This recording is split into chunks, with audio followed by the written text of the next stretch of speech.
Hello and welcome back to Tune Your Mind. My name is Jason, and in this new video series I will draw upon my background in music and science to bring you insights into the profound relationship between music and human behavioral psychology with a focus on self-improvement. We will uncover the secrets of music's power and share practical strategies for harnessing it, from productivity and mindfulness to emotional healing and beyond. Today, we will look at the enormous potential of using music for mindfulness. Just as a quick side note, the music that you will hear in this video are segments of original music that I've produced myself, which is available on all music streaming services under my artist name, Kersey. Music has always been a constant in human history. It has served as a means of communication, recreation, and expression in every culture. Music remains a shared experience no matter where we come from or what languages we speak. But why does it have such a strong influence on us? When we listen to music, the neurotransmitter dopamine, which is associated with pleasure and reward, is released within our brain. There is an initial surge in anticipation of a change in music, followed by another wave during the change itself. Actually, this sequence of dopamine release, first in anticipation and then in response, is exactly what we see when we have other pleasurable experiences, such as eating a meal or spending time with those that we care about. There is a very strong link between music and our brain's reward systems. Music interacts with our brains in a variety of ways that go beyond mere pleasure. Several studies have found that when we engage with music, whether we're listening to it or performing it as a musician, numerous areas of our brain are activated. Music is deeply embedded in our mental processes. But why does music have such incredible power? Well, the answer is hidden deep within our brains and our evolutionary history. As a species, we are inherently musical. It's as if our DNA carries melodies and rhythms within its helical structure. A simple lullaby can calm a restless child, and a national anthem can galvanize a nation. Music is the bridge to our deepest emotions, from the peaks of our happiness to the valleys of our sadness. So as we delve deeper into music's role in mindfulness, remember that we all have this innate bond, a bond that makes us all undeniably and universally musical beings.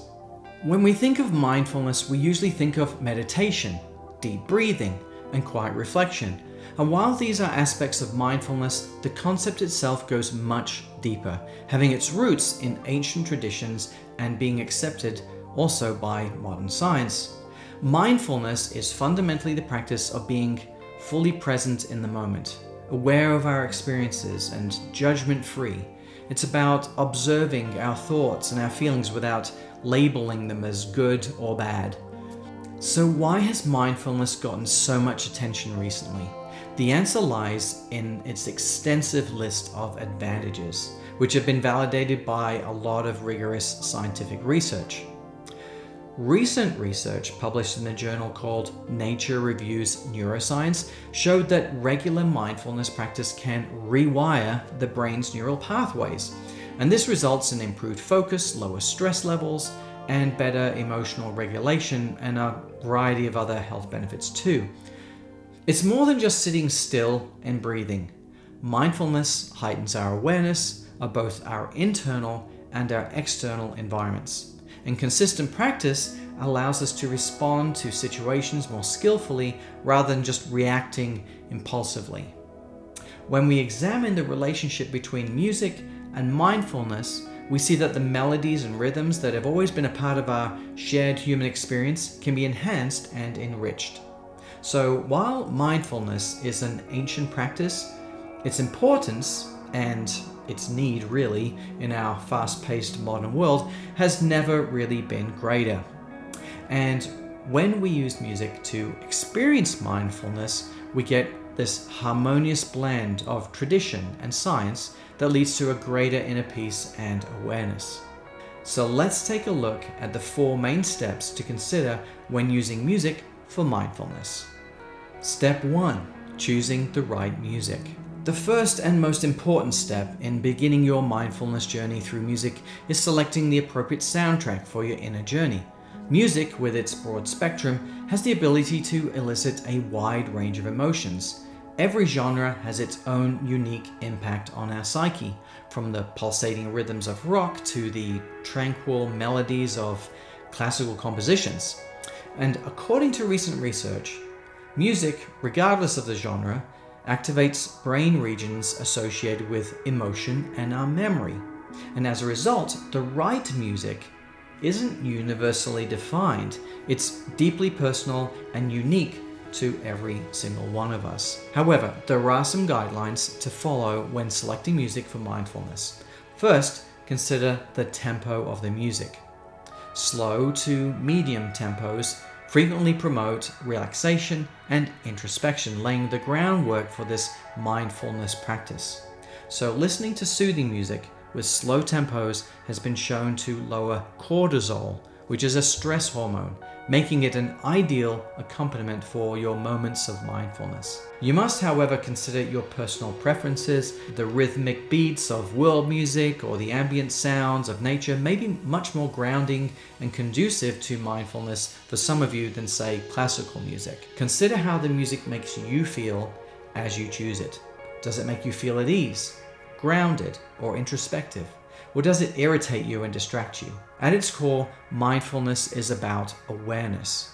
So experiment with various genres such as classical compositions, world music, ambient soundscapes, nature sounds, vocal harmonies, whatever you want to try to find out what works best for you.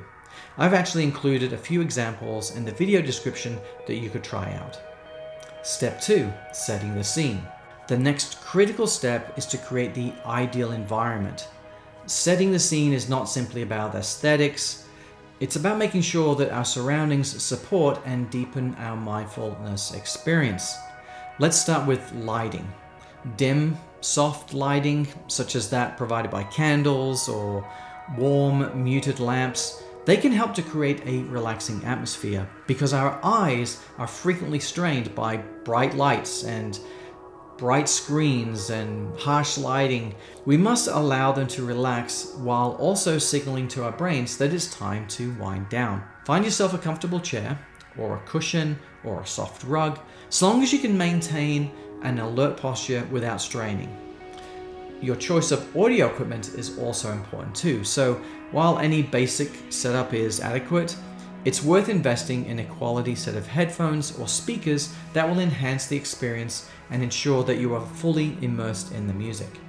And finally, minimize the possibility of distractions. Of course, silence your phone, notify others in the home that you require some time alone, or just select a time of day when the world around you is at its quietest. Step 3. Active listening. Now for the most important stage of your mindfulness journey, the active listening. This is more than just hearing, it's a rich, immersive experience in which we can truly connect with the music. So to begin, sit or lie down comfortably and take a few deep breaths to center yourself. Then as the music begins, concentrate on different aspects of the music one at a time. Allow yourself to feel any emotions evoked by the music while listening. Allow whatever it is to flow through your mind without judgment. Active listening is a dynamic process, not a passive one. Sometimes it's about concentrating on the music, and other times it's about observing our reactions to it. For example, if the music makes you feel restless or uneasy, rather than changing tracks, just take a moment to explore that sensation. What is it about that music that causes this? Is it because of the tempo? What about the music? Is it related to a specific memory? This type of thought expands on the mindfulness experience. So surrendering to the music and allowing it to guide you through a rich landscape of emotions, memories, and sensations is also part of active listening. We don't just hear the music when we actively participate. We feel, we understand, and we connect with it on a deeper level. Step 4. Breathing and movement. Breathing from our diaphragm, deep, even breaths from our belly can significantly improve attention and reduce negative effects. It's about using breath as a bridge between our body and our mind. It's not just inhaling and exhaling.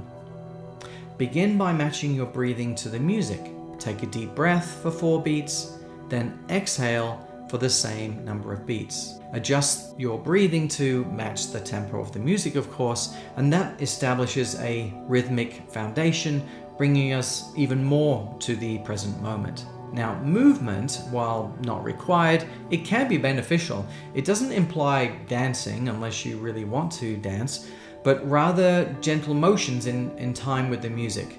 You might want to stretch your arms in time with the music, or sway your body to the beat, or even just tap your foot. Even in our calm, mindful environment, embracing small, intentional movements can actually provide a richer, more embodied connection to the music.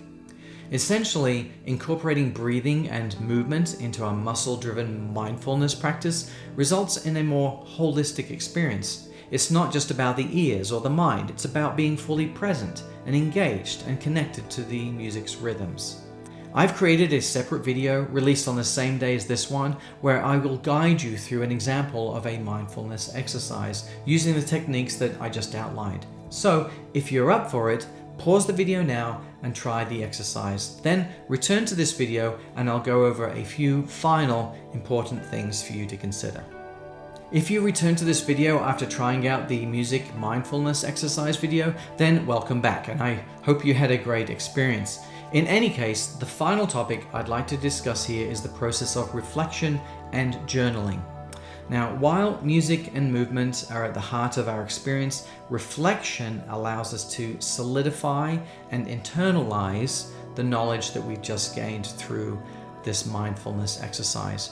Writing about our emotions and experiences has been shown in studies to improve both our mental and our physical health over time.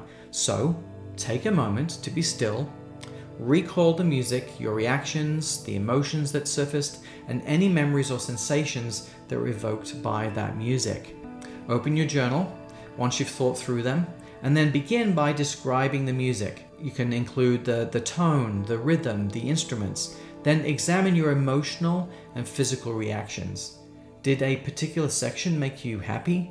Did it bring back a long forgotten memory?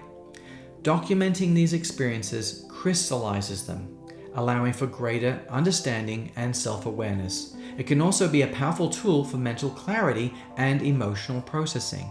So as you review your journal entries over time, you'll start to see patterns. You'll start to see these recurring themes or shifts in your emotional landscape. And this will provide you with a map of your evolving relationship with music and, of course, with yourself over time. Now, we've gone through the steps of using music as a mindfulness conduit, but what tangible benefits and outcomes can you expect from doing everything that we've discussed? One of the most immediate benefits of regularly engaging in this music mindfulness practice is stress reduction. We can find an escape from our daily pressures by aligning our breath, our emotions, and our attention with music, providing our minds with a break and rejuvenation. Also, music-based mindfulness may improve our cognitive abilities in addition to relaxing us. And another benefit is a stronger connection with your inner self. You will gain a greater sense of awareness and self-awareness through reflection and the journaling that you would try. This can lead to improved decision-making, improved emotional intelligence, and greater interpersonal relationships. And finally, it's about bringing more quality into our daily lives. So here's my recommendation. Try incorporating this music-based mindfulness method into your daily routine for just 2 weeks. Spend some time today sitting down, listening, breathing, and reflecting. And then consider sharing your playlists and experiences with others. If it actually has an impact on you in a positive way, you should share it. We could all use a little more mindfulness in our lives. If you found this guide useful, please like, share, comment, and subscribe for more similar content.